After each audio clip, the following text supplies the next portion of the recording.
In this video, I'll be showing you how to work with two different types of dogs. One that is very excited and one that's a little more calm. We use 3 strobe lights. If you're just starting out, you might want to use either one light to practice or maybe even start with constant lights. Constant lights are always on lights. What you see is what you get. Strobe lights have pros and cons. Constant lights also have pros and cons. We'll talk about the differences in a future video. The backdrop that we used for this photo shoot is primary red from Savage Universal. My style when it comes to photographing pets is to make sure all of the focus is on the pet itself. So we use a seamless paper backdrop to achieve that look. I tried using vinyl backdrops in the past, but I find that they may save you because you can reuse them, but they're hard to clean, and dogs' nails can scratch them a little bit too. I'll be showing footage from our recent photo shoot at the Humane Society of Tampa Bay. The first dog that we're going to show you is very excitable and is pretty typical for a shelter dog. They just got out of their kennel, they're really excited. Some of them lack training as well. When photographing shelter dogs, we always want to start them out on a leash, and that's for a few reasons. One, the room that we were using was pretty big and we didn't want them to have free reign of the room, and we didn't want to have to chase them around. Also, I'm on the floor most of the time when I'm photographing, and dogs usually tend to think that it's playtime. So we keep them on a leash, that way that if they do want to engage with me, they can be redirected and pulled back. When a dog first comes into the room, we throw treats onto the paper backdrop, and we do that to test whether it's comfortable or not. If a dog is comfortable, they'll usually take the treat right away.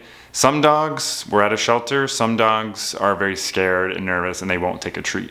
Maybe they'll sniff it and they won't eat it, but once we get them to trust us, that's when they eat it, and usually that means they're comfortable enough to have their photo shoot done. If their tail is tucked or if they're not eating treats and you could tell they're visibly nervous, then it may not be the right day for their photo shoot and we may have to move on to the next one. Treats are a huge part of being able to control the dog that you're working with. We use training treats, we use cheese, and then we also use peanut butter. The training treats are small, so the dogs are not going to get full, and the cheese we use and peanut butter we use is used as a higher value treat. So if that treat isn't working, you might want to step it up to a cheese or peanut butter. Some people I've seen have used hot dogs. Just check with the shelter that you're working with to make sure that that's okay. If you're working with private dogs, make sure that the dog that you're working with doesn't have any sort of food allergies. Check with their owner to make sure before you give them a treat. Let's talk about the reset.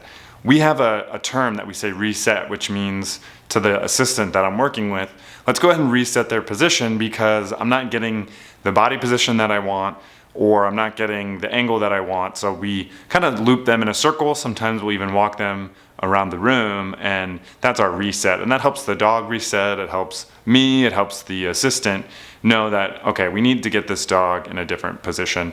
And trying to force the dog is not something we want to do, so we walk it around, we'll kind of bribe them with treats too, and that usually helps. With this particular dog, she had something called a happy tail.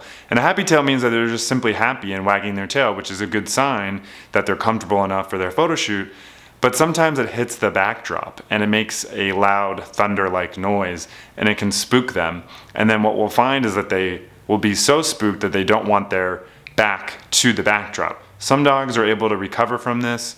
Some dogs, get spooked once and then they don't care. And some dogs are never able to recover from it, and then we have to move on. It can be hard when a dog is too scared to have their photo taken. And what I mean by that, it's hard for us because we know that this dog wants and needs to find a forever home, but it's too scared to have their photo taken. So we really have to take a step back and say, okay, this dog is too scared, we don't want to force it, maybe we need to just move on and take their photo another day, or just rely on the intake photo that they have. And it's challenging for us because we know that we can get a good photo of them if we just take it a little bit slower, but we also want to take the dog's well-being into account as well. In this case, she was taking all the treats from us, her tail was wagging, so she wasn't too scared, but it did take a little bit longer to get her photos. We also used a longer reset, so rather than just circling the dog in a circle, we decided to take her out of the backdrop altogether and practice her sit. She was very excited, as you can see, but she sat for us twice. She was also jumping on us a little bit, and you saw that we turned our back around. And we do that so that we're not rewarding that type of behavior. She ended up sitting, but she was really, really excited and didn't sit for us again. But that reset really helped, and she didn't really care about the backdrop and her tail hitting it anymore. After a few minutes, we tried her in the studio again, and like I said, she could care less about the backdrop.